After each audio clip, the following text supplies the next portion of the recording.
ಮಾತಾಡ್ತೀನಿ ಅದೇ party voice ಬರ್ತೈತಿ. ಡಾಕ್ಟ್ರೇ ನೀವು ಸರ್ಕಾರನಾಗ ಇದೀರಿ.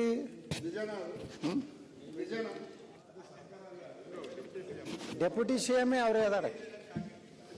ಸನ್ಮಾನ್ಯ ಅಧ್ಯಕ್ಷರೇ, ಇವತ್ತು ರಾಜ್ಯಪಾಲರ ರಾಜ್ಯ ವಿಧಾನಮಂಡಲದಲ್ಲಿ ಜಂಟಿ ಅಧಿವೇಶನವನ್ನು ಉದ್ದೇಶಿಸಿ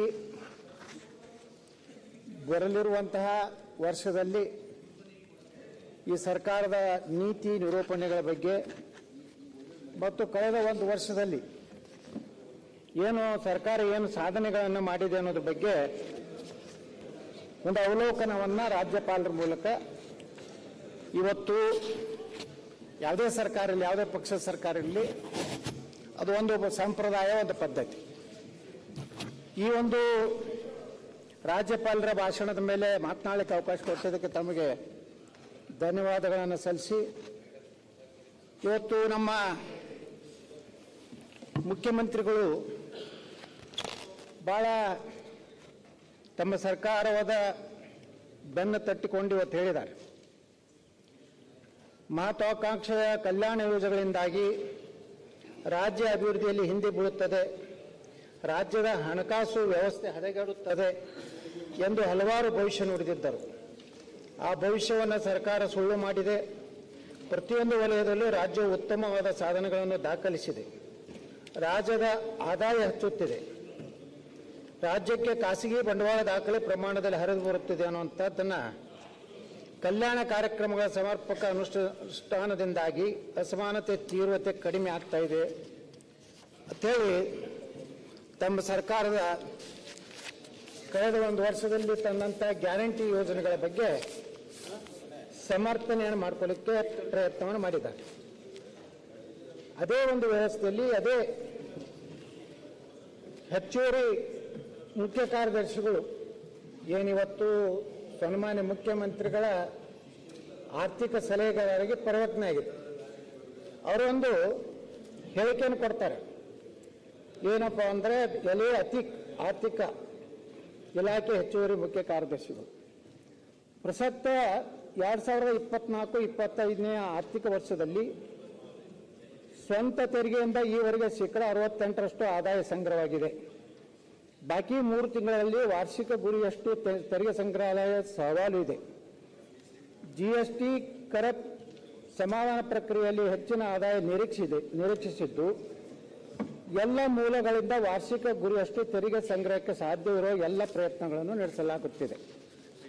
ಅಧ್ಯಕ್ಷರೇ, ಇವರ ಒಂದು ಸರಾಸರಿ ನೋಡಿದ್ರೆ ಒಟ್ಟು ಈ ವರ್ಷ 2024-25ರಲ್ಲಿ ಡಿಸೆಂಬರ್ ಅಂತ್ಯದವರೆಗೆ 68% ಆದಾಯ ಸಂಗ್ರಹ ಆಗಿದೆ.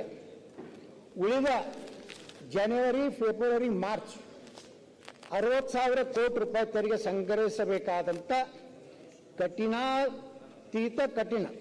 ಗುರಿ ಸಾಧಿಸುವ ಸವಾಲು ಎದುರಾಗಿದೆ. ಅಧ್ಯಕ್ಷರು, ಯಾವ ಗುರಿಯನ್ನು ಇಟ್ಟುಕೊಂಡು ಈ ಸರ್ಕಾರ ಹೋಗಿತ್ತು? ಈ ತೆರಿಗೆಯಲ್ಲಿ ಈ ವರ್ಷದ ಲೆಕ್ಕನೆ ತಗೊಂಡು ಸುಮಾರು 10ರಿಂದ 15,000 ಕೋಟಿ ರೂಪಾಯಿ ಏನು ರಾಜ್ಯ ಸರ್ಕಾರ ಬೊಕ್ಕಸಕ್ಕೆ ಬರಬೇಕಾಗಿತ್ತು. ರಾಜ್ಯ ಸರ್ಕಾರದ ಆರ್ಥಿಕ ಶಿಸ್ತು ಇರಲಾರ್ದನೆ, ಆರ್ಥಿಕ ಒಂದು ಬದ್ಧತೆ ಇರಲಾರ್ದನೆ, ಭ್ರಷ್ಟಾಚಾರ ಇನ್ನಿತರ ತಮ್ಮ ವ್ಯವಸ್ಥೆಯಲ್ಲಿ ಇವತ್ತು ರಾಜ್ಯ ಸರ್ಕಾರದ ಆರ್ಥಿಕ ಸ್ಥಿತಿ ಕೆಡ್ತಾ ಇದೆ ಅನ್ನುವಂಥದ್ದನ್ನು ಅವರೇ ಒಪ್ಪಿಕೊಂಡಿದ್ದಾರೆ. ಇನ್ನು ಸಾಕಷ್ಟು ಸಲ ಕೇಂದ್ರ ಸರ್ಕಾರವನ್ನು ಟೀಕೆ ಮಾಡುವುದು ನಮ್ಮ ಕರ್ನಾಟಕದ ಸರ್ಕಾರದ ಒಂದು ಫ್ಯಾಷನ್ ಆಗಿದೆ. ಇವತ್ತು ಹೇಳ್ತಾರೆ, ಕೇಂದ್ರ ಸರ್ಕಾರ ಏನು ಹಣ ಕೊಡಬೇಕಾಗಿತ್ತು, ಸುಮಾರು ಇಡೀ ಎಲ್ಲ ದೇಶದಲ್ಲಿ ಸುಮಾರು 28 ರಾಜ್ಯಗಳಿಗೆ 1,73,030 ಕೋಟಿ ರೂಪಾಯಿ ಹಣ ಹೆಚ್ಚಿನ ಅನುದಾನವನ್ನು ಈ ಸಲ ದೇಶಕ್ಕೆ ಕೊಟ್ಟದ. ನಮ್ಮ ನರೇಂದ್ರ ಮೋದಿಯವರ ಸರ್ಕಾರ ಕರ್ನಾಟಕಕ್ಕೆ ಈ ವರ್ಷ ನಿಗದಿ ಮಾಡಿದ್ದಕ್ಕಿಂತ 6,310 ಕೋಟಿ ರೂಪಾಯಿಯನ್ನು ಕೇಂದ್ರ ಸರ್ಕಾರ ರಾಜ್ಯ ಸರ್ಕಾರ ಕೊಟ್ಟಿದೆ. ಆದರೆ ನಮ್ಮ ಅನೇಕ ಮಂತ್ರಿಗಳು ಇವತ್ತು ಕೇಂದ್ರ ಸಚಿವರು ಶಿವರಾಜ್ ಸಿಂಗ್ ಚೌಹಾಣ್ ಅವರು ಬೆಂಗಳೂರಿಗೆ ಬಂದಾಗ ಮನವಿ ಕೊಡ್ತಾರೆ. ಯಾರು ನಮ್ಮ ಚಲುವರಾಯಸ್ವಾಮಿಯವರು, ಅದೇ ರೀತಿ ಅನೇಕ ಮಂತ್ರಿಗಳು ನಮಗೆ ಹೆಚ್ಚಿನ ಅನುದಾನ ಕೊಡಬೇಕಂತ ಹೇಳಿ ಇವತ್ತು ಕೇಂದ್ರದ ಸಚಿವರನ್ನ ಭೇಟಿಯಾಗಿ ಕೃಷ್ಣ ಬೈರೇಗೌಡರು ಇರ್ಬೋದು ಮತ್ತು ಅನೇಕ ಸಚಿವರು, ಖರ್ಗೆ ಅವರು, ಪ್ರಿಯಾಂಕಾ ಖರ್ಗೆ ಅವರು ಇರ್ಬೋದು, ಕೇಂದ್ರ ಸಚಿವರು ಹೇಳ್ತಾರೆ, ಕರ್ನಾಟಕದ ಸಚಿವರಿಗೆ ಹೋದಾಗ ಕೇಂದ್ರದ ಅನುದಾನ ಬಳಕೆಯಲ್ಲಿ ಕರ್ನಾಟಕ ಹಿಂದೆ, ಕರ್ನಾಟಕ ಸರ್ಕಾರ ಕೇಳದೇ ಇದ್ದರೂ ಕೇಂದ್ರ ಸರ್ಕಾರ ವಿವಿಧ ಯೋಜನೆಗಳ ಅಡಿಯಲ್ಲಿ ಹೆಚ್ಚಿನ ಅನುದಾನ ಘೋಷಣೆ ಬಿಡುಗಡೆ ಮಾಡಿದೆ. ಆದರೆ ಬಳಕೆಯಲ್ಲಿ ರಾಜ್ಯ ಸರ್ಕಾರ ಹಿಂದೆ ಬಿದ್ದಿದೆ ಎಂದು ಕೇಂದ್ರ ಕೃಷಿ, ಗ್ರಾಮೀಣ ಮತ್ತು ಗ್ರಾಮೀಣಾಭಿವೃದ್ಧಿ ಸಚಿವರು ಶಿವರಾಜ್ ಸಿಂಗ್ ಚೌಹಾಣ್ ಅವರು ಇವತ್ತು ತಮ್ಮ ಪತ್ರಿಕಾ ಹೇಳಿಕೆಯಲ್ಲಿ ಮಾಹಿತಿಯನ್ನು ನೀಡಿದರು. ಅಧ್ಯಕ್ಷರೇ, ಯಾವ ಸರ್ಕಾರ ಸರಿಯಾದ ಸಮಯಕ್ಕೆ ಏನು ಯುಟಿಲೈಸೇಷನ್ ಸರ್ಟಿಫಿಕೇಟ್ ಕೊಡುವಂಥದ್ದನ್ನು ಮಾಡದೇ ಇರುವುದರಿಂದ ಇವತ್ತು ರಾಜ್ಯ ಸರ್ಕಾರದ ಆಡಳಿತ ವ್ಯವಸ್ಥೆ ಯಾವ ಪ್ರತಿಯೊಂದು ಇಲಾಖೆಯಿಂದ ಕೇಂದ್ರಕ್ಕೆ ಯುಟಿಲೈಸೇಷನ್ ಸರ್ಟಿಫಿಕೇಟ್ ಕೊಟ್ಟ ತಕ್ಷಣ ಅಂದೇ ಕೇಂದ್ರ ಸರ್ಕಾರ ಹಣ ಬಿಡುಗಡೆ ಮಾಡುವಂಥ ವ್ಯವಸ್ಥೆ ಬಹುತೇಕ ಸ್ವತಂತ್ರ ಭಾರತದಲ್ಲಿ ಯಾವುದಾದ್ರೂ ಒಂದು ಸರ್ಕಾರ ಇದ್ದರೆ ಅದು ನರೇಂದ್ರ ಮೋದಿಯವರ ಸರ್ಕಾರ ಅನ್ನುವಂಥ ಭಾಳ ಹೆಮ್ಮೆಯಿಂದ ಹೇಳಕ್ಕೆ ಬಯಸ್ತಾ ಇದ್ದೀನಿ. ಇವತ್ತು ನಮ್ಮ ಹಣಕಾಸು ಸಚಿವರ ಬಗ್ಗೆ ಸಾಕಷ್ಟು ಟೀಕೆ ಮಾಡ್ತಾರೆ, ನಿರ್ಮಲಾ ಸೀತಾರಾಮನ್ ಅವ್ರ ಬಗ್ಗೆ. ಅವರು ಅಧಿಕೃತವಾಗಿ ಒಬ್ಬ ದೇಶದ ಆರ್ಥಿಕ ಮಂತ್ರಿಗಳಾಗಿ ಹೇಳ್ತಾರೆ, ಉಚಿತ ಯೋಜನೆಗಳಿಂದ ಆರ್ಥಿಕ ಸಂಕಷ್ಟ ಯೋಚಿಸದೆ ಘೋಷಿಸಿದ್ರಿಂದಾಗಿ ಸಮಸ್ಯೆ ಉದ್ಭವ ಆಗಿದೆ. ಆದರೆ ಇವತ್ತು ಯಾವುದೇ ರೀತಿಯ ಕೇಂದ್ರ ತನ್ನ ಅನುದಾನ ಕೊಡುವುದರಲ್ಲಿ ಕೇಂದ್ರ ರಾಜ್ಯ ಸರ್ಕಾರ ಕೇಳಿದ ತಕ್ಷಣ ಇವತ್ತು ಹಣ ಬಿಡುಗಡೆಯನ್ನು ಮಾಡುವಂಥ ಕೆಲಸ ಇವತ್ತು ಕೇಂದ್ರ ಸರ್ಕಾರ ಮಾಡಿದೆ. ಇದರ ಅರ್ಥ ಏನಂದರೆ ಅಧ್ಯಕ್ಷರೇ, ಕೇಂದ್ರ ಸರ್ಕಾರ ಮೇಲೆ ಗೂಬೆ ಕೂರಿಸುವುದು, ದೆಹಲಿಯ ಜಂತರ್ ಮಂತರ್ನಲ್ಲಿ ಹೋಗಿ ನನ್ನ ಕರ, ನನ್ನ ತೆರಿಗೆ, ನನ್ನ ಹಕ್ಕು ಘೋಷಣೆ ಕೊಟ್ಟು. ಆದರೆ ಇವತ್ತು ಕೇಂದ್ರದ ಇಬ್ಬರು ಪ್ರಮುಖ ಸಚಿವರು, ಹಣಕಾಸು ಸಚಿವರು, ಗ್ರಾಮೀಣ ಅಭಿವೃದ್ಧಿ ಸಚಿವರು ಯಾವ ರೀತಿ ಕರ್ನಾಟಕದ ಆಡಳಿತದ ಆರ್ಥಿಕ ವ್ಯವಸ್ಥೆ ನಡೀತಾ ಇದೆ ಅನ್ನೋಂಥದಕ್ಕೆ ಇವತ್ತು ಅವರ ಹೇಳಿಕೆಯನ್ನು ಇವತ್ತು ನಾನು ಈ ಸದನ ಮುಂದೆ ಇಡ್ಲಿಕ್ಕೆ ಬಯಸ್ತಾ ಇದ್ದೀನಿ. ಅಧ್ಯಕ್ಷರೇ, ಆ ಗ್ಯಾರಂಟಿ ಯೋಜನೆಗಳ ಹೆಸರಿನಿಂದ ಇಡೀ ರಾಜ್ಯದ ಉಳಿದ ಸಮಗ್ರ ಅಭಿವೃದ್ಧಿ ಆಗಬೇಕಾದರೆ ಕರ್ನಾಟಕದಲ್ಲಿ ಮೂಲಭೂತ ಸೌಕರ್ಯಗಳು, ವಿಶೇಷವಾಗಿ ನೀರಾವರಿ ಯೋಜನೆಗಳಿಗೆ ಮೊದಲ ಆದ್ಯತೆ ಒಂದು ಸರ್ಕಾರ ಬದ್ಧರಾಗಿರಬೇಕು. ಆದರೆ ಈ ರಾಜ್ಯಪಾಲರ ಭಾಷಣದಲ್ಲಿ ಅಧ್ಯಕ್ಷರೇ ಒಂದು ಕಡೆನೂ ಸಹ ಕೃಷ್ಣಾ ಮೇಲ್ದಂಡೆ ಯೋಜನೆ ಬಗ್ಗೆ, ಕೃಷ್ಣೆಯ ಬಗ್ಗೆ, ಯಾಕಂದ್ರೆ ಕರ್ನಾಟಕದ 60% ನೀರಾವರಿ ಆಗುವಂಥ ಯಾವ ರೀತಿ ಕಾವೇರಿ ಕೃಷ್ಣೆ ಅಂತ ಕೂಡ ಎಲ್ಲರೂ ನಾವು ಭಾಷಣದಲ್ಲೇ ಹೇಳ್ತೀವಿ, ಕರ್ನಾಟಕದ 2 ಕಣ್ಣುಗಳತ್ತೀವಿ. ಆದರೆ ಇವತ್ತು ರಾಜ್ಯಪಾಲರ ಪೂರ್ತಿ ಭಾಷಣ ಓದಿದಾಗ ನಾವು ಕೃಷ್ಣಾ ಮೇಲ್ದಂಡೆ ಯೋಜನೆಗಳ ಕಾಮಗಾರಿಗಳನ್ನು ಸಂಪೂರ್ಣ ಮುಗಿಸಲಿಕ್ಕೆ ನೀರಾವರಿಗಳನ್ನು ಯೋಜನೆಗಳನ್ನು, ಅದು ಕಾವೇರಿ ಇರಲಿ ಕೃಷ್ಣೆ ಇರಲಿ, ಆ ಯೋಜನೆಗಳನ್ನು ಸಂಪೂರ್ಣ ಮುಗಿಸಲಿಕ್ಕೆ, ಮತ್ತು ಇನ್ನೊಂದು ಇವತ್ತು ಬರಗಾಲ ಮಳೆ ಕಡಿಮೆ ಆಗುವಂಥ ಸಂದರ್ಭದಲ್ಲಿ ಕೆರೆಗಳಿಗೆ ನೀರು ತುಂಬುವಂಥ ಯೋಜನೆಗಳು, ಇವುಗಳಿಗೆ ಆದ್ಯತೆ ಕೊಡ್ತಿರುವಂಥ ಒಂದು ಮಾತನ್ನು ಸಹ ಸನ್ಮಾನ್ಯ ರಾಜ್ಯಪಾಲರ ಮುಖಾಂತರ ಏನು ಕರ್ನಾಟಕ ಸರ್ಕಾರ ಇವತ್ತು ಏನು ಅದನ್ನು ಮುಂದಿನ ಏನು ಮಾಡೋರು ಇದೀವಿ ಅನ್ನೋಂಥದ್ರ ಬಗ್ಗೆ ಎಲ್ಲಿನೂ ಪ್ರಸ್ತಾಪ ಮಾಡಲಿಕ್ಕೆ ಹೋಗಿಲ್ಲ. ನಾನು ಮುಖ್ಯಮಂತ್ರಿಗಳಿಗೆ ವಿನಂತಿ ಮಾಡ್ಕೋತಾ ಇದ್ದೀನಿ, ನಿಜವಾಗಿ ನೀವು ಉತ್ತರ ಕರ್ನಾಟಕ ಇವತ್ತೇನಾದರೂ ರಾಜಕೀಯ ಪುನರ್ಜನ್ಮ ಕೊಟ್ಟಿದ್ರೆ ಬಹುಶಃ ಉತ್ತರ ಕರ್ನಾಟಕ ಬದಾಮಿ ಅಂತೇಳಿ ನಾವು ಬಹಳ ಅಭಿಮಾನದಿಂದ ಹೇಳ್ತೀನಿ. ಎಲ್ಲಿ ನೀವು ಪುನರ್ಜನ್ಮ ತಗೋತಿರೋ ಆ ಪುನರ್ಜನ್ಮ ಇಲ್ಲಿ ವೀರೇಂದ್ರ ಪಾಟೀಲ್ರು ಪುನರ್ಜನ್ಮ ಕೊಟ್ಟಿದ್ದು ಉತ್ತರ ಕರ್ನಾಟಕನೇ. ಸಿದ್ದರಾಮಯ್ಯನವರು ರಾಜಕೀಯದಲ್ಲಿ ಅವರ ಭವಿಷ್ಯ ಮಂಕಾದಾಗ ಅವರಿಗೆ ಪುನರ್ಜನ್ಮ ಕೊಟ್ಟಿದ್ದು ಉತ್ತರ ಕರ್ನಾಟಕ. ಆದರೆ ಅಧ್ಯಕ್ಷರೇ ಇವತ್ತು ನಿಜಲಿಂಗಪ್ಪನವರು ಹೌದ್ರಿ? ಹಾಂ, ನಿಜಲಿಂಗಪ್ಪನವ್ರು ನಮ್ಮ ಮಾನ್ಯ ಎಚ್ ಕೆ ಪಾಟೀಲ್ ಸಾಹೇಬ್ರು ವಿರೋಧ ಆಯ್ಕೆ. ಯಾಕೆ ಹೇಳ್ತಾ ಇದ್ದೇನೆ ಅಂದರೆ,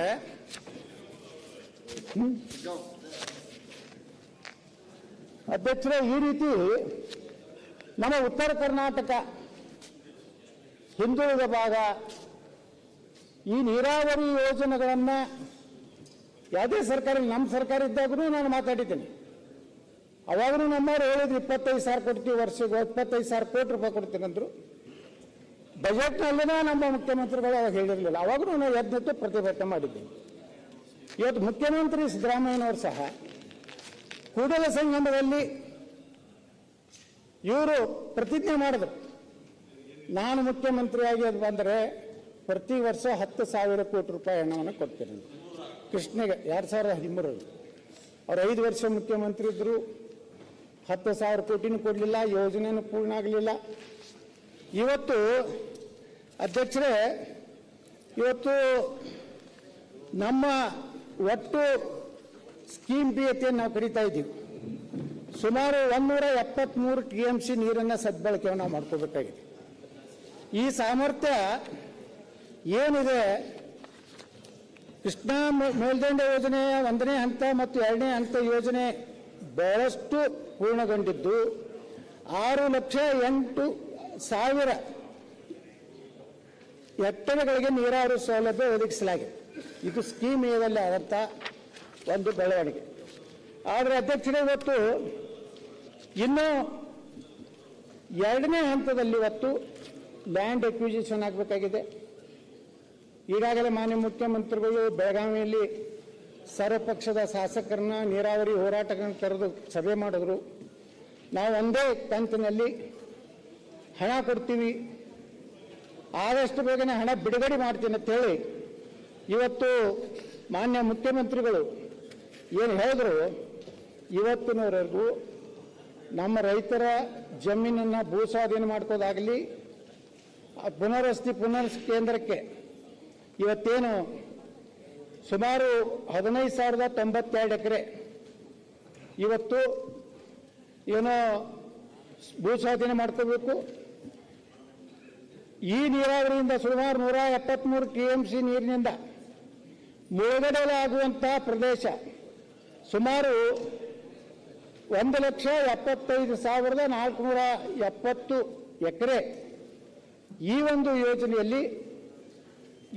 ಯೋಜನೆಗಾಗಿ 76,550 ಎಕರೆ ಮತ್ತು ಅಚ್ಚುಕಟ್ಟು ಮತ್ತು ರಸ್ತೆ ಮತ್ತು ಲಿಂಕ್ ರಸ್ತೆಗಳಿಗೆ ಸುಮಾರು 4,595 ಎಕರೆ. ಈ ರೀತಿ ಭೂ ಸ್ವಾಧೀನವನ್ನು ಮಾಡ್ಕೊಳ್ಳುವಂಥ ಪ್ರಕ್ರಿಯೆ ಹಿಂದೆ ನಮ್ಮ ಬೊಮ್ಮಾಯಿ ಸರ್ಕಾರ ಪ್ರಾರಂಭ ಮಾಡಿತ್ತು. ಸುಮಾರು ಮೊದಲ ಹಂತದಲ್ಲೇ ಮಾನ್ಯ ಮುಖ್ಯಮಂತ್ರಿ ಅವತ್ತಿನ ಬೊಮ್ಮಾಯಿ ಅವರು, ಗೋವಿಂದ ಕಾರಜೋಳ ಅವರು, ನಮ್ಮ ಸರ್ಕಾರ ಸುಮಾರು 1,839 ರೈತರಿಗೆ ಭೂ ಪರಿಹಾರವನ್ನು ಕೊಡುವುದರ ಮೂಲಕ ಈ ಪ್ರಕ್ರಿಯೆ ಪ್ರಾರಂಭ ಮಾಡಿತು. ಆವಾಗ ಇದೇ ಕಾಂಗ್ರೆಸ್ಸಿನ ಪಕ್ಷದ ನಾಯಕರು ನಮ್ಗೆ 25 ಲಕ್ಷ ಸಾಲುವುದಿಲ್ಲ, ನಾವು 40 ಲಕ್ಷ ನಮ್ಮ ಸರ್ಕಾರ ಬಂದ ಕೊಡಿಸ್ತದೆ ಅಂತೇಳಿ ಅವತ್ತು ಅಡ್ಡಗಾಲ ಹಾಕೋದು. ಆದರೆ ಇವತ್ತು ಯಾರು ಅಧಿಕಾರಕ್ಕೆ ಬಂದವರು ನೀವೇನು 40 ಲಕ್ಷ ರೂಪಾಯಿ ಕೊಡಿಸ್ತೀನಿ ಅಂದಿದ್ರಲ್ಲ, ಇನ್ನೂವರೆಗೆ ಬೆಳಗಾವಿ ಸಭೆ ಆದಮೇಲೂ ಸಹ ಇವತ್ತು ನೀವು ಹಣ ಕೊಡ್ತಾ ಇಲ್ಲ, ಭೂ ಸ್ವಾಧೀನ ಮಾಡ್ಕೋತಾ ಇಲ್ಲ, ಯಾವುದೇ ಚಟುವಟಿಕೆ ನಡೀತಾ ಇಲ್ಲ. ಅಂದರೆ ಇನ್ನು ಎಷ್ಟು ವರ್ಷ ಉತ್ತರ ಕರ್ನಾಟಕದ ಭವಿಷ್ಯ ಇರುವಂಥ ಕೃಷ್ಣಾ ಮೇಲ್ದಂಡೆ ಯೋಜನೆ ಆಗ್ತದೆ? ನೀವು ಎಷ್ಟು ವರ್ಷದ ನಂತರ ಇಲ್ಲಿ ಕೆರೆಗಳಿಗೆ ನೀರು ತುಂಬುವಂಥ ಕಾರ್ಯಕ್ರಮ ಮಾಡ್ಕೋತೀರಿ? ನಾವೇನು ನೀವು ಏನೋ ಗ್ಯಾರಂಟಿ ಯೋಜನೆಗಳ ಬಗ್ಗೆ ಯಾರಿಗೆ ಸಮಾಜದಲ್ಲಿ ಅಸಕ್ತರಿದ್ದಾರೆ, ದುರ್ಬಲರಿದ್ದಾರೆ, ಆ ಸಮುದಾಯಕ್ಕೆ ಕೊಡೋದ್ರ ಬಗ್ಗೆ ನಾವು ವಿರೋಧ. ಆದರೆ ಆ ಹೆಸರಿನಿಂದ ಇವತ್ತು ಅಭಿವೃದ್ಧಿ ಅನ್ನುವಂಥದ್ದು ನಿಂತೋಗಿದೆ. ಇವತ್ತು ಹೇಳ್ತಾರೆ ಕೇಂದ್ರ ಸರ್ಕಾರ ನಮಗೆ ಸರಿಯಾಗಿ ದುಡ್ಡು ಕೊಡ್ತಾ ಇಲ್ಲ ಅಂತ. ಇವತ್ತು ನೋಡ್ರಿ ಅಧ್ಯಕ್ಷರೇ, ನಾನು ಸುಮಾರು ನಮ್ಮ ಕೇಂದ್ರ ಸರ್ಕಾರ ಇವತ್ತು ಕೃಷ್ಣಾ ಜಲ ನಿಗಮಕ್ಕೆ 2,000 ಕೋಟಿ, ಕರ್ನಾಟಕ ನೀರಾವರಿ ನಿಗಮಕ್ಕೆ 2,000 ಕೋಟಿ, ವಿಶ್ವೇಶ್ವರ ನಿಗಮಕ್ಕೆ 3,300 ಕೋಟಿ, ಕಾವೇರಿ ನಿಗಮಕ್ಕೆ 3,000 ಕೋಟಿ, ಸುಮಾರು 10,000 ಕೋಟಿ ರೂಪಾಯಿ ಕೇಂದ್ರ ಸರ್ಕಾರ ತನ್ನ ಪಾಲನ್ನು ಕೊಟ್ಟಿದೆ. ಆದರೆ ಇದರ ಮ್ಯಾಚಿಂಗ್ ಸಹ ಕೊಡುವಂಥ ಪರಿಸ್ಥಿತಿ ರಾಜ್ಯದಲ್ಲಿಲ್ಲ. ಅಷ್ಟೇ ಅಲ್ಲ, ಇವತ್ತು ಕೃಷ್ಣಾ ಭಾಗ್ಯ ಜಲ ನಿಗಮದಲ್ಲಿ ಅಷ್ಟೇ ಒಟ್ಟಾರೆ ಈ ರಾಜ್ಯದಲ್ಲಿ ಇರುವಂಥ ಗುತ್ತಿಗೆದಾರ ಇವತ್ತು ಮುಖ್ಯಮಂತ್ರಿಗಳ ಜೊತೆ ಸಭೆ ಮಾಡಿದ್ರು, ಆತ್ಮಹತ್ಯೆ ಮಾಡ್ಕೋತಾ ಇದ್ದಾರೆ.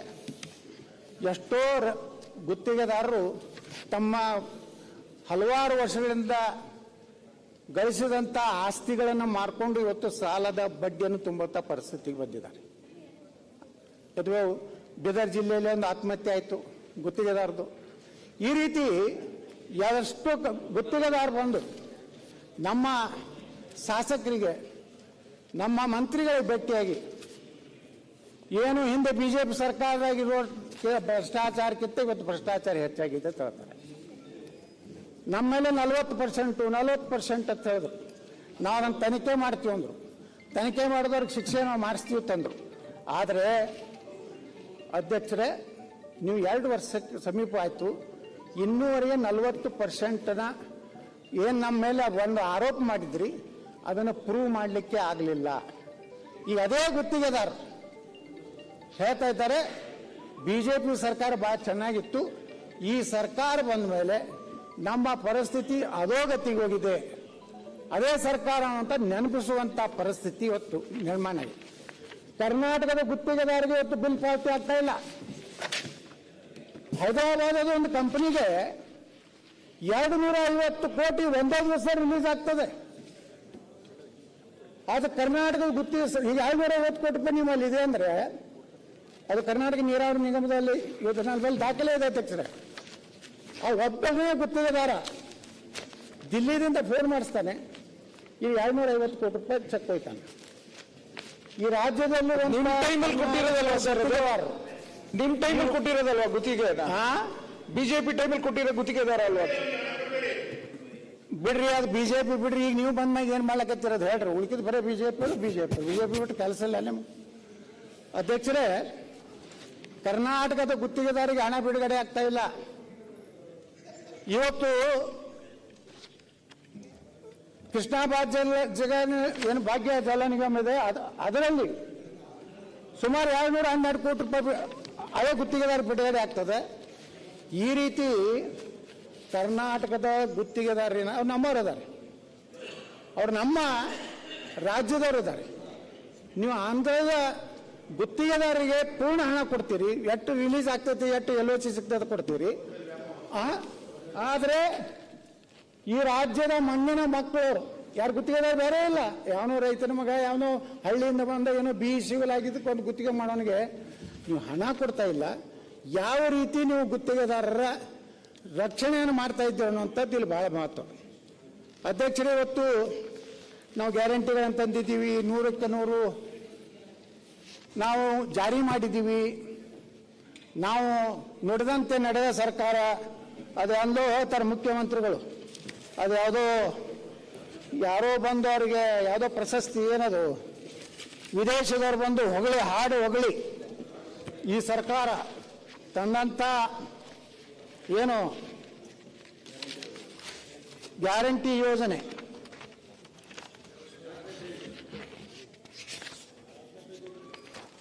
ಕರ್ನಾಟಕ ಮಾದರಿ ಅಭಿವೃದ್ಧಿ ಅಂದರೆ ಜನಕೇಂದ್ರಿತ ಆರ್ಥಿಕ, ಸಾಮಾಜಿಕ ಮತ್ತು ಸಾಂಸ್ಕೃತಿಕ ಆಡಳಿತವನ್ನು ರೂಪಿಸುವುದೆಂದರ್ಥ. ಹಸಿರು ಇಂಧನ, ಮಹಿಳಾ ಸಬಲೀಕರಣ ಮುಂತಾದವುಗಳು ಇದರಲ್ಲಿ ಸೇರುತ್ತವೆ. ಕರ್ನಾಟಕದ ಮಾದರಿಯನ್ನು ಜಗತ್ತಿನ ಅನೇಕ ಅರ್ಥಶಾಸ್ತ್ರಜ್ಞರು ಮತ್ತು ವಿಶ್ವವಿದ್ಯಾಲಯಗಳು ಅಧ್ಯಯನ ಮಾಡುತ್ತಿವೆ. ಆಕ್ಸ್ಫರ್ಡ್ ವಿಶ್ವವಿದ್ಯಾಲಯವು ಹ್ಯೂಮನ್ ರೈಟ್ಸ್ ಹಬ್ ಬ್ಲಾಗ್ನಲ್ಲಿ shining a light in the darkness ಎಂದು ಮತ್ತು a blueprint for the world ಎಂದು ಈ ಮಾದರಿಯನ್ನು ವ್ಯಾಖ್ಯಾನಿಸಿವೆ. ಈ ಪ್ರಮೇಯದ ಕುರಿತು ತಿಳಿದುಕೊಳ್ಳಲು ವಿಶ್ವಸಂಸ್ಥೆಯ ಮುಖ್ಯಸ್ಥರೇ ರಾಜ್ಯಕ್ಕೆ ಬಂದು ನಮ್ಮ ಯೋಜನೆಗಳನ್ನು ಮುಕ್ತ ಕಂಠದಿಂದ ಹೊಗಳಿದ್ದಾರೆ. ಅಧ್ಯಕ್ಷರೇ, ನೀವೊಂದು ಕಡೆ ಗ್ಯಾರಂಟಿ ಅಂತ ಹೇಳಿ ಕೊಟ್ರಿ, ಯಾವುದಾದ್ರೂ ಗ್ಯಾರಂಟಿ ಪೂರ್ಣ ಪ್ರಮಾಣ ಕೊಟ್ರೆ 10 ಕಿಲೋ ನೀವು ಹೇಳಿದ್ದು, ನಮ್ಮ ಕೇಂದ್ರ ಸರ್ಕಾರದ 5 ಕಿಲೋ ಬಿಡಿ, 10 ಕಿಲೋ ಹೇಳಿದ್ರೆ ಕೊಡಲಿಲ್ಲ. ನೀವು 5 ಕಿಲೋ 10 ಕಿಲೋ ರೀ. ಅಲ್ರಿ ಮೊದಲು 5 ಕೊಡ್ತಾ ಇದ್ರು, ಆಮೇಲೆ 5 ಕೊಡ್ತೀವಿ. ಇಲ್ಲ ಸರ್, ಅಧ್ಯಕ್ಷರ ನಿಮ್ಮ ಪ್ರಣಾಳಿಕೆ ಒಳಗೆ 10 ಹೇಳಿರಿ. 10 ಕೆಜಿ ಬೇಕಾ ಬೇಡವಾ? ಇದಲ್ಲ, ಮೊದಲು 5 ಉಪಾಧ್ಯಕ್ಷರೇ ನಿಮ್ಗೆ ಬೇಕಾ 5 ಕೆಜಿ ಎಕ್ಸ್ಟ್ರಾ ಕೊಡ್ತೇವೆ ಅಂತ ಹೇಳಿದ್ರು. ಕೇಳ್ರಿ ಕಾಕಾ ಸಾಬನಿಗೂ ಫ್ರೀ, ಮಾದೇವಪ್ಪನಿಗೂ ಫ್ರೀ, ನನ್ನ ಹೆಣ್ತಿಗೂ ಫ್ರೀ, ನೀನ್ ಹೆಣ್ತಿಗೂ ಫ್ರೀ, ಫ್ರೀ ಫ್ರೀ ಫ್ರೀ. ಎಲ್ಲೈತ್ರಿ ಯೂನಿಟ್? ಮೊದಲೇ ಹೇಳಿದ್ರಿ ಎಲ್ಲರಿಗೂ ಉಚಿತ ಯೂನಿಟ್ ಅಥವಾ 200 ಯೂನಿಟ್. ಈಗ ಏನೇ ಹಾಕತ್ತದ್ರಿ, ಎಷ್ಟು ಬಳಕೆ ಮಾಡ್ತಾರೆ ಅದರ 10%, 15% ಲೆಕ್ಕಾಚಾರ ಮಾಡಿ ಭಾಗಾಕಾರ ಮಾಡಿ ಅದನ್ನೆಲ್ಲ ಇಟ್ಟು, ಮತ್ತೆ ಎಷ್ಟು ಪ್ರತಿ ಯೂನಿಟ್ಗೆ ನೀವು ಕರೆಂಟ್ ರೇಟ್ ಹೆಚ್ಚು ಮಾಡಿದ್ರಿ? 2 ರೂಪಾಯಿ ಇದ್ದೀರಿ, 7 ರೂಪಾಯಿ 15 ಪೈಸೆ ಮಾಡಿದ್ರಿ. ಇವತ್ತು ಏನು ಆಸ್ತಿ ನೋಂದಣಿ ಶುಲ್ಕ ಎಷ್ಟು ಮಾಡಿದ್ರಿ? ಇವತ್ತು ನಿಮ್ಮ ಸರ್ಕಾರ ಬಂದ ಮೇಲೆ 600%. ಸತ್ತವರು ಉತ್ತಾರೆ ಮೊದಲು ಎಷ್ಟು ಸಿಕ್ತಿತ್ತು? 10 ರೂಪಾಯಿ, ಈಗ 25 ರೂಪಾಯಿ. ಸತ್ತವ್ರ ಮಗು ಬಿಡ್ಲಿಲ್ಲ ನೀವು. ಆಸ್ತಿ ಮಾರ್ಗದರ್ಶನ ಮೌಲ್ಯಗಳು 30% ಏರಿಸಿದ್ರಿ. ವಾಹನ ನೋಂದಣಿ ಶುಲ್ಕ 10% ಏರಿಸಿದ್ರಿ. ಆಸ್ಪತ್ರೆ ನೋಡ್ರಿ, ದವಾಖಾನೆ ಉಚಿತವಾಗಿ ಕೊಡಬೇಕಾಗ್ತದ್ದು ಅಲ್ಲಿ 5%. ಸರ್ಕಾರಿ ಕಾಲೇಜ್ ಶುಲ್ಕಗಳು 10% ಏರಿಸಿದ್ರಿ. ಬೆಂಗಳೂರು ಮೆಟ್ರೋ ದರ ಇದಂತೂ ಸಾಕಷ್ಟು ಚರ್ಚೆ ಆಯಿತು. ಕೇಂದ್ರ ಸರ್ಕಾರ ಮಾಡಿದೆ, ಅದು ಹಿಂದ್ರಾಗಡೆ ಕೇಂದ್ರದ ರೈಲ್ವೆ ಮಂತ್ರಿ ಕ್ಲಿಯರಿಫಿಕೇಶನ್ ಮಾಡಿದ್ರೆ ಬಾಯಿ ಮುಚ್ಕೊಂಡ್ರಿ. 50% ರೇಟ್ ಹೆಚ್ಚು ಮಾಡಿದ್ರಿ. ಎಲೆಕ್ಟ್ರಿಕ್ ವಾಹನ ತೆರಿಗೆ, ಪರಿಸರ ಹಾಳಾಗಬಾರ್ದಂತ ಹೇಳಿ ಇಲೆಕ್ಟ್ರಿಕಲ್ ಸೌರಶಕ್ತಿಗೆ ನಾವು ಸಪೋರ್ಟ್ ಮಾಡಬೇಕಾಗಿಬಿಟ್ಟು ಅವಕ್ಕೆ 10% ಟ್ಯಾಕ್ಸ್ ಹೆಚ್ಚು ಮಾಡಿದ್ರಿ. ವಿದ್ಯುತ್ ದರ ಹಿಂದೆ ನಮ್ಮ ಸರ್ಕಾರ ಇದ್ದಾಗ ಇರುವ ದರಕ್ಕಿಂತ 14.5% ಏರಿಸಿದ್ರಿ. ನೀರಿನ ಶುಲ್ಕಗಳು 30% ಏರಿಸಿದ್ರಿ. ಆಸ್ತಿ ತೆರಿಗೆ 25% ಏರಿಸಿದ್ರಿ. ಹಾಲಿನ ಬೆಲೆ 15% ಏರಿಸಿದ್ರಿ. ಬಸ್ ದರಗಳು 15%. ಯಾರು ಕೊಡೋದು ಬಸ್ಸಿನ ದರ? ಅಲ್ಲಿ ಹೆಣ್ಮಕ್ಳು ಪುಕಟ್ ಕೊಡ್ತೀರಿ, ಇಲ್ಲಿ ಗಂಡಸರಿಗೆ ರೊಕ್ಕ ಕೊಡತ್ತೀರಿ. ಯಾಕೆ ಏನು ಗಂಡಸರು ಏನು ತಪ್ಪು ಮಾಡ್ಯಾರ? ಈಗ ಅಲ್ಲಿ ಮೈಸೂರಲ್ಲಿ ನಾನು ನೋಡಿದೆ ಮಾನ್ಯ ಪೇಪರ್ನಾಗ, ಇದು ಪುರುಷರಿಗಾಗಿ ಕಾಯ್ದಿರಿಸಿದ ಸ್ಥಳಗಳು ಅಂದ್ರೆ ಹೆಣ್ಮಕ್ಳು ಕುಂಡ್ರಬಾರದು, ಮಹಿಳೆಯರಿಗಾಗಿ ಅಂತ ಮಹಿಳೆಯರಿಗಾಗಿ ಹೋಗಿ ಪುರುಷರಿಗಾಗಿ ಆಯ್ತು. ಈ ಪುರುಷರಿಗೆ ಹಾಕಿ ಅಸಮಾನತೆ, ನೀವು ಸಮಾನತೆ ತರಬಿಟ್ಟು ಉಲ್ಟಾ ಮತ್ತೆ ಅಸಮಾನತೆ ತರ್ಲಕತ್ತೀರಿ. ಅಷ್ಟೇ ಅಲ್ಲ, ನಮ್ಮ ಸಂತೋಷವಾದವರು ಇದ್ದಂಗೆ ಇಲ್ಲಿ ಆ ಪಾಪ ಬಿಯರ್ ಕುಡಿಯೋರಿಗೆಲ್ಲ 45% ಏರಿಸಿ ಅವ್ರು ಸ್ಟ್ರೈಕ್ ಮಾಡಿದ್ರು. ಬೆಳಗಾವಿ ಅಧಿವೇಶನದಾಗ ಅಧ್ಯಕ್ಷರೇ, ನಮ್ಮ ಮದ್ಯಪಾನೀಯರ ಸಂಘದಿಂದ ಸ್ಟ್ರೈಕ್ ಮಾಡಿದ್ರು. ನಮ್ಮ ಎಲ್ಲ ಬೆಲೆಗಳನ್ನು ಏರಿಸಿದ್ದಕ್ಕೆ ಸರ್ಕಾರಕ್ಕೆ ಧಿಕ್ಕಾರ. ನಮಗೆ ಗೌರವ ಕೊಡುವಂಥದ್ದು ಆಗಬೇಕು ಅಂತೇಳಿ ಇವತ್ತು ಅವರಿಗೆ 45% ಏರಿಸಿದ್ರು. ಹಾಲು 15%. ಅಂದರೆ ಒಂದು ಕಡೆ ಕೊಟ್ಟಂಗೆ ಮಾಡಿದ್ರಿ, ಇನ್ನೊಂದು ಕಡೆ ಅದೇ ಜನರಿಂದ ಯಾರು ಪ್ರಾಮಾಣಿಕವಾಗಿ ಕರ ತುಂಬೋರೋದಾರ ಅವ್ರ ಮೇಲೆ ಹೊರೆ ಹಾಕುವಂಥದ್ದು ಮಾಡಿ ಈ ರೀತಿ ಇವತ್ತು ಬಹಳನ ಹೇಳ್ತೀವಿ. ಅಹಿಂದ ಸರ್ಕಾರ, ಇದು ಅಲ್ಪಸಂಖ್ಯಾತ ಹಿಂದುಳಿದ ದಲಿತ ಸರ್ಕಾರ, ಇದು ಬಾಬಾ ಸಾಹೇಬ್ ಅಂಬೇಡ್ಕರ್ ಅವರ ಏನು ಕನಸಿನ ಯೋಜನೆಗಳನ್ನ ಮತ್ತು ಓಕೆ ಅಂದ್ರೆ ಚಾಲು ಮಾಡಿದ್ರೆ ಅಧ್ಯಕ್ಷರ ಓಕೆ ಅನ್ಬೇಡ್ರಿ. ನಾವೆಲ್ಲ ಬಹಳ ಸ್ವಲ್ಪ ಎಲ್ಲರೂ ಮಾತಾಡ್ಬೇಕಲ್ಲ. ಶಿವಲಿಂಗೇಗೌಡರು ಏನೇ ನ್ಯಾಯವನ್ನು ಒದಗಿಸಿದ್ರಿ ಅದೇ ನ್ಯಾಯವನ್ನ ಯತ್ನಾಳ್ ಸಾಹೇಬರಿಗೆ ಒದಗಿಸ್ರಿ. ಸುನೀಲ್ ಕುಮಾರ್ 1 ಗಂಟೆ ಮಾತಾಡಿದ್ರು, ತೆಗೆದುಕೊಂಡು ಅಧ್ಯಕ್ಷರೇ ಅಲ್ಲ ಸುನೀಲ್ ಕುಮಾರ್ ಮಾತಾಡಿದ್ರಲ್ಲ, ಕೃಷ್ಣ 10 ನಿಮಿಷ ಮಾತಾಡಿದ್ರು. ನಮ್ಗೆಲ್ಲ ಒಂದು 5 ನಿಮಿಷ ಭಾಷಣ ಮಾಡಂದು ಒಳಗೆ ಕುಂದಿರ್ತೀರಿ. ನಮಗೆ ಉಪವಾಸ ಮಾತಾಡ್ಲಿ, ರಾಜಾರೋಷವಾಗಿ ಮಾತಾಡ್ಲಿ ಅವ್ರು ಬಿಡ್ತೀರಿ. ನಮಗೆ ಇವತ್ತು ಅಧ್ಯಕ್ಷರೇ, ಇವತ್ತು ನೀವೇನು ಹೇಳಿದ್ರಿ? ಗ್ಯಾರಂಟಿ ಒಳಗೆ ಏನು ಮಾಡಿದ್ರಿ? ಯಾವ ಗ್ಯಾರಂಟಿಗಳನ್ನು ನೀವು ಕೊಟ್ರಿ ಅಲ್ಲಿ ಸುಮಾರು 24,000 ಕೋಟಿ ರೂಪಾಯಿ ಅಷ್ಟು SCP TSP ಹಣವನ್ನು ನೀವು ತಗೊಂಡ್ರಿ. ನೀವು ಹೇಳಿದ್ರಿ ಇದಕ್ಕೆ ಬದ್ಧತೆ ಬೇಕು. ಯಾವುದೇ ಪರಿಸ್ಥಿತಿಯಲ್ಲಿ SCP TSP ಏನು ಹಣ ಇದೆ, ಬೇರೆ ಯಾವುದೇ ಯೋಜನೆಗಳಿಗೆ ಡೈವರ್ಷನ್ ಮಾಡಬಾರ್ದು. ಈ ರೀತಿ ಹೇಳಿದಂಥ ಸರ್ಕಾರ ಗ್ಯಾರಂಟಿಗಳ ಅನುಷ್ಠಾನಕ್ಕೆ, ಪರಿಶಿಷ್ಟ ಜಾತಿ ಪರಿಶಿಷ್ಟ ಪಂಗಡಗಳ ಅಭಿವೃದ್ಧಿಗೆ ಮೀಸಲಾದ ಹಣವನ್ನು ದೊಡ್ಡ ಪ್ರಮಾಣದಲ್ಲಿ ಬಳಸಿದೆ. ಪರಿಶಿಷ್ಟರ ಜನಸಂಖ್ಯೆಗೆ ಅನುಗುಣವಾಗಿ ಆಯೋಗದ 24% ಹಣ ವಿನಿಯೋಗ ಮಾಡುವುದನ್ನು ಕಡ್ಡಾಯಗೊಳಿಸಿ ಇಂದು ಸಿದ್ದರಾಮಯ್ಯ ಅವರ ಸರ್ಕಾರವೇ ಕಾನೂನಿಗೆ ತಿದ್ದುಪಡಿ ಮಾಡಿತ್ತು. ಈ ಹಣ ವೆಚ್ಚ ಮಾಡಲು ವಿಫಲವಾದ ಅಧಿಕಾರಿಗಳ ವಿರುದ್ಧ ಕ್ರಿಮಿನಲ್ ಮೊಕದ್ದಮೆ ದಾಖಲಿಸಿ ಜೈಲಿಗೆ ಕಳಿಸುವ ಕ್ರಾಂತಿಕಾರಿ ನಿರ್ಣಯ ತಿದ್ದುಪಡಿಯನ್ನ ಮಸೂದೆಯಲ್ಲಿತ್ತು. ಇಂಥ ಐತಿಹಾಸಿಕ ಹೆಜ್ಜೆಯಿಟ್ಟ ಭಾರತದ 2ನೇ ರಾಜ್ಯ ಎಂಬ ಹೆಗ್ಗಳಿಕೆಗೆ ಕರ್ನಾಟಕ ಪಾತ್ರವಾಗಿತ್ತು. 1ನೇ ರಾಜ್ಯ ಆಂಧ್ರ, 2ನೇ ರಾಜ್ಯ ಕರ್ನಾಟಕ. ಈಗ ಅದೇ ಸಿದ್ದರಾಮಯ್ಯ ಅವರು ಪರಿಶಿಷ್ಟ ಜಾತಿ ಪಂಗಡಗಳ ಉಪಯೋಜನೆಯ ಹಣವನ್ನು ಗ್ಯಾರಂಟಿ ಯೋಜನೆಗಳಿಗೆ ಏಕೆ ಬಳಸಬಾರದೆಂದು ಮಾಧ್ಯಮದವರಿಗೆ ಪ್ರಶ್ನೆ ಮಾಡುತ್ತಿದ್ದಾರೆ.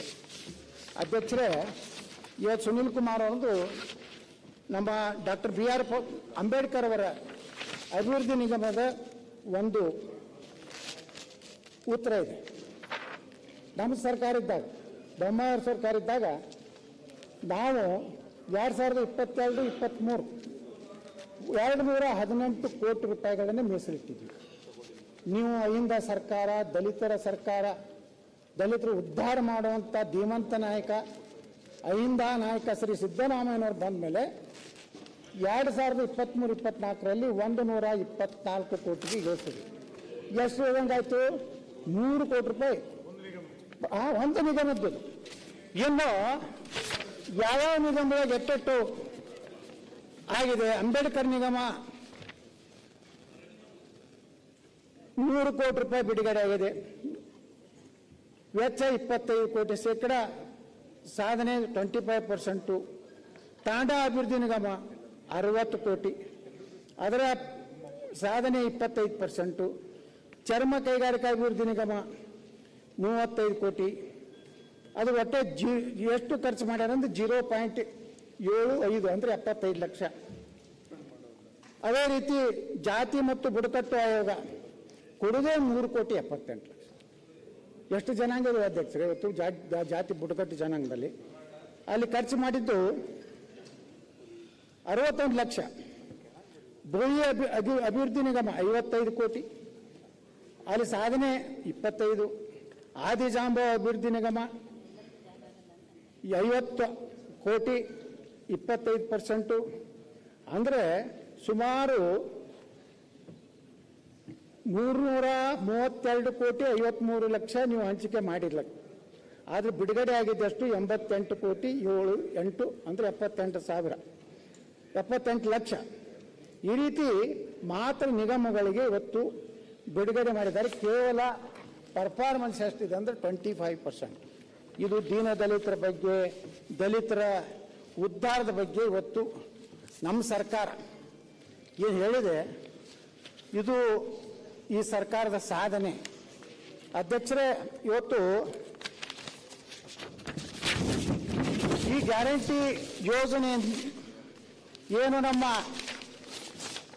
SC/ST ನಿಧಿಯನ್ನು ಬಳಕೆ ಮಾಡಿಕೊಂಡಿದ್ರ ಬಗ್ಗೆ ಕೇಂದ್ರ ಸರ್ಕಾರ ಏನೋ ಒಂದು ಹಣಕಾಸು ನಿಧಿ ರಾಜ್ಯ SC ಮತ್ತು ST ಹಣಕಾಸು ನಿಧಿಯನ್ನು ರಾಜ್ಯ ಸರ್ಕಾರ ಪಂಚ ಗ್ಯಾರಂಟಿ ಯೋಜನೆ ಮರು ಹಂಚಿಕೆ ಮಾಡುತ್ತಿದೆ ಎಂಬ ಆರೋಪದ ಕುರಿತು ರಾಷ್ಟ್ರೀಯ ಪರಿಶಿಷ್ಟ ಜಾತಿ ಆಯೋಗ ಕರ್ನಾಟಕ ರಾಜ್ಯ ಸರ್ಕಾರ ಬಳಿ ವಿಸ್ತೃತ ವರದಿಯನ್ನು ಕೇಳಿದೆ.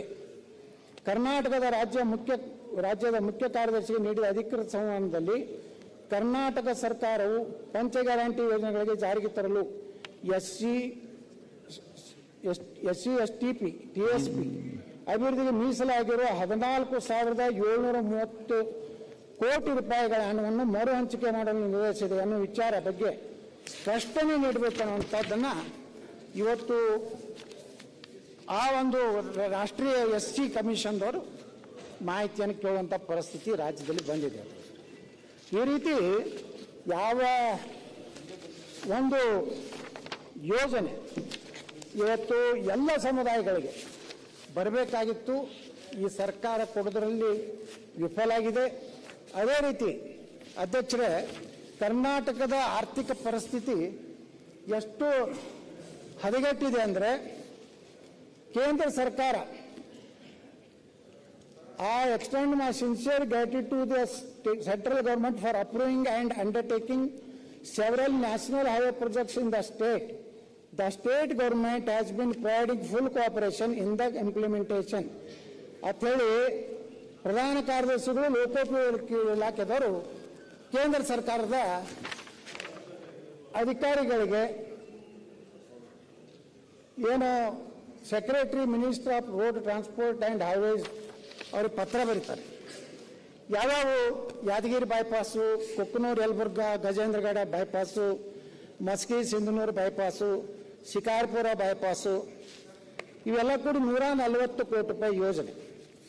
ಅಧ್ಯಕ್ಷರೇ, ಇವತ್ತು ಕೇಂದ್ರ ಸರ್ಕಾರ ತನ್ನ ಪಾಲಿನ ಯೋಜನೆ ಹಣ ಕೊಟ್ಟ ಮೇಲೆ ಇವತ್ತು ದ ಮಿನಿಸ್ಟರ್ ಹ್ಯಾಸ್ ನಾವು requested the state government to release the revised 50% share amounting 145 crores 72 lakhs for land acquisition related to these projects.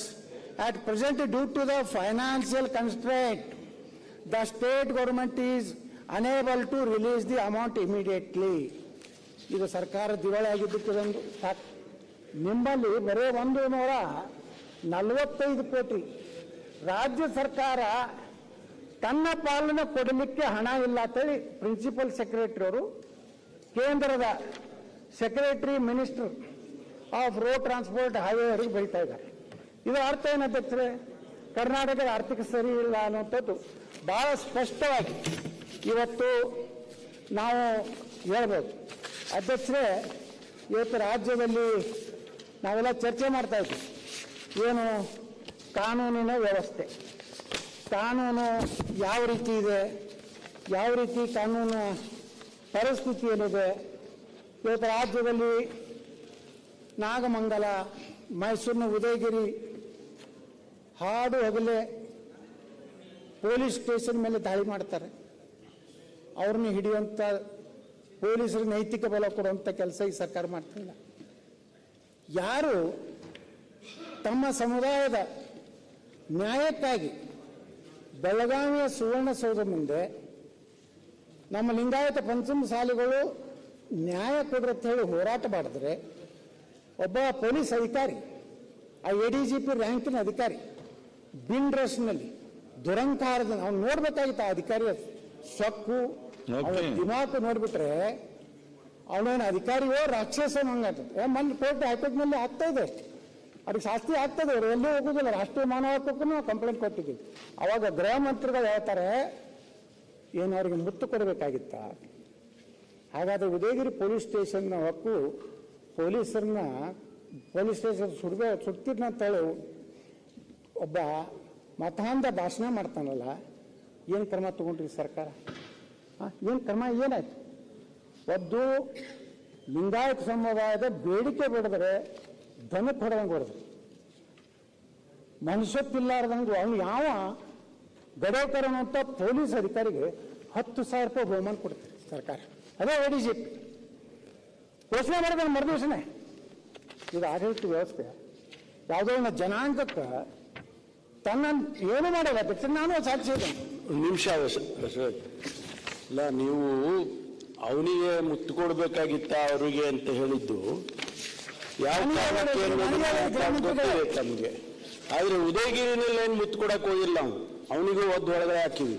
ಎಷ್ಟು ದಿವಸದ ಮೇಲೆ? ಹೌದು, ಅವ್ನು ಸಿಗ್ಬೇಕಲ್ಲ, ಹೋಗ್ಬೇಕಲ್ಲ. ಅವ್ನು ತಪ್ಪಿಸ್ಕೊಂಡು ಹೋದಾಗ ಅವನ್ನ ಹುಡುಕಿ ಎಳ್ಕೊಂಡ್ ಬಂದು ಅರೆಸ್ಟ್ ಮಾಡಿ ಅವನ ಒಳಗೆ ಬಹಳಷ್ಟು ನಮ್ಮ RSS ಈಗಾಗಲೇ ಅವನ ಮೇಲೆ ಕಾನೂನು ಕ್ರಮ ಪ್ರಾರಂಭ ಮಾಡಿದ್ವಿ. ಪ್ರೆಷರ್ವರೆಗೆ ಈ ರಾಜ್ಯದಲ್ಲಿ ಕಾನೂನು ವ್ಯವಸ್ಥೆ, ನಾವು ನಿಮ್ಮ ಬಗ್ಗೆ ಗೌರವ ಇದೆ. ನಾವೇನು ಗೃಹ ಮಂತ್ರಿ ಪರಮೇಶ್ವರ್ ಸಾಹೇಬ್ರ ಬಗ್ಗೆ ನಾವೇನು ಹೇಳ್ತಾ ಒಟ್ಟಾರೆ. ಯಾಕಂದ್ರೆ ಸಿಟಿ ರವಿಯ ಪ್ರಕರಣದಲ್ಲಿ ನಡ್ಕೊಂಡಂಥ ರೀತಿ, ಒಬ್ಬ ಪೊಲೀಸ್ ಕಮಿಷನರ್ ಬೆಳಗಾವಿ ತನ್ನ ಸಿಟಿ ಲಿಮಿಟ್ ಬಿಟ್ಟು ಖಾನಾಪುರ ಪೊಲೀಸ್ ಸ್ಟೇಷನ್ದಲ್ಲಿ ಹಿಂಗೆ ಫೋನ್ ಹಿಡಿದವ ಯಾರ ಜೋಡ ಮಾತಾಡ್ತಿದ್ದು ಗೊತ್ತಿಲ್ಲ. ನಿಮ್ಮ ಜೋಡ ಮಾತಾಡಿ ಎಲ್ಲ ತಮ್ಗೆ ಗೊತ್ತಾಯ್ತು. ಅವ್ರು ಯಾರು ಡೈರೆಕ್ಷನ್ ಕೊಡ್ಲಾಕತ್ತಿದ್ರು?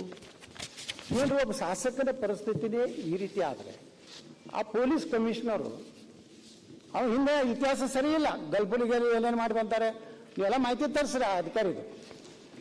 ನಾನು ಯಾವುದೇ ಅಧಿಕಾರಿಗಳ ದ್ವೇಷ ಮಾಡೋಂಥ ಅಲ್ಲ. ನಾನು 30 ವರ್ಷ ರಾಜಕಾರಣದಲ್ಲಿ ನನ್ನ ಜಿಲ್ಲೆ ಯಾವ ಅಧಿಕಾರಿ ಕೇಳಿದ್ರೆ ನಾ ಏನಾದೇನೋ ಗೊತ್ತಿದೆ.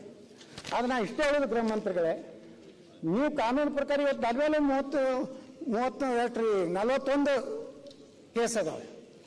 ಕಾನೂನಾಗ ನೀವು ಹಾಕ್ತೀರಿ, ನಮ್ಮ ನ್ಯಾಯಾಲಯದಲ್ಲಿ ನಮ್ಗೆ ನ್ಯಾಯ ಸಿಗ್ತದೆ. ಇಲ್ಲ ನ್ಯಾಯಾಲಯ ಇರ್ಲಿಕ್ಕಂದ್ರೆ ನಾವು ಖಾಯಂ ಜೈಲಿನಾಗ ಇರ್ಬೇಕಾಗ್ತಿತ್ತು, ಹೊರಗೆ ಬರ್ಲಿಕ್ಕಾಗ್ತಿದ್ದಿಲ್ಲ.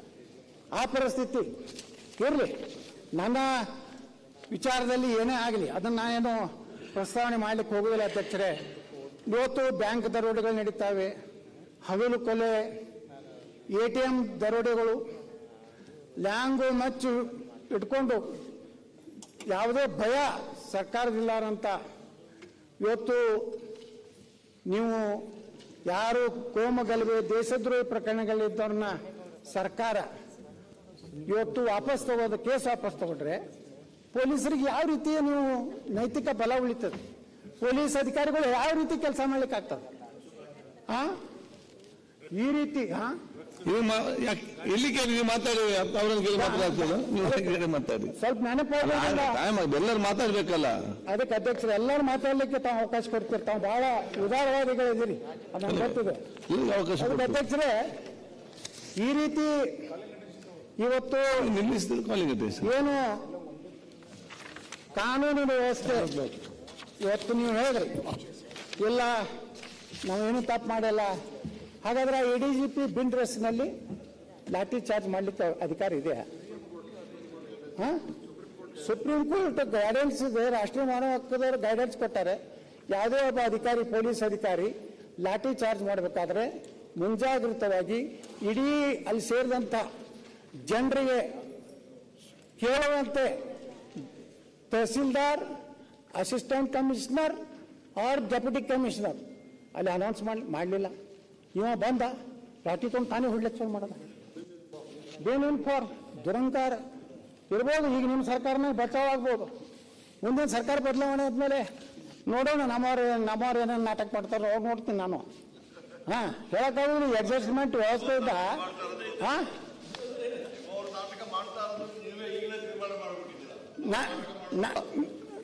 ಜಾರ್ ಸಾಹೇಬ್ರೆ, ಯಾರು ನಮ್ಮ ಸರ್ಕಾರದಲ್ಲಿ ಉನ್ನತ ನಾಟಕ ಮಾಡುದಿಲ್ಲ, ನೀವು ಸರ್ಕಸ್ ಮಾಡಕತ್ತೀರ. ಇಲ್ಲ, ಉನ್ನತ ಹುದ್ದೆದಾಗಿರಲ್ಲ. ಇನ್ನು ಬರುವ ಯಾವುದೋ ಇಸ್ವಿಯಲ್ಲಿ ನಿಮ್ ಸರ್ಕಾರ ಮಾಡ್ತಾ ಅವ್ರು ಹೇಳಿದ್ರು, ನಾನಲ್ಲ.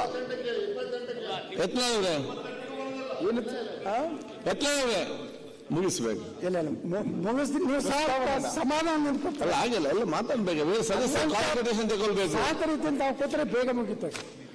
ನೀವು ಓಕೆ ಓಕೆ ಓಕೆ ಅಂತ ನಾ ಏನು ಇದನ್ನು ಆ ಟ್ರಕ್ ಇಂದ ಬರ್ತಿರ್ತಾರೆ. ಓಕೆ ಟಾಟಾ ಸಿಗ್ನಲ್ ಬೇಗ ಮುಗಿಸಿ ಅಂತ ಹೇಳಿ. ಅಧ್ಯಕ್ಷರೇ, ಈ ರೀತಿ ಸದಸ್ಯರು ಮಾತಾಡ್ಲಿಕ್ಕಿದೆ. ಯಾವುದೇ ಪಕ್ಷ ಸರ್ಕಾರ ಬರಲಿ, ಕೆಲವೊಂದು ವಿಚಾರದಲ್ಲಿ ನಾವು ನೋಡ್ರಿ, ನೀವು ಯಾವಾಗ ಬರ್ತೀರ ಅಮಾಸೆಗೂ ಆಯ್ತು, ನೀವು ಮಾತಾಡಿ. ಅಲ್ಲ, ನೀವು ಹೇಳೋದು 12 1 ಹೇಳ್ತೀರಿ, 5 ಅಂತ ಬರ್ತೀರಿ, ಮತ್ತೆ 6 ಪೂಜೆ ಚಾಲು ಆಗ್ತದೆ. ಮಂತ್ರಾಕ್ಷತೆ ಅಲ್ಲಿಂದ ಅದೇನದು, ನೀವು ಮುಂಜಾನೆ 11ಕ್ಕೆ ಬರ್ಬೇಕ, 1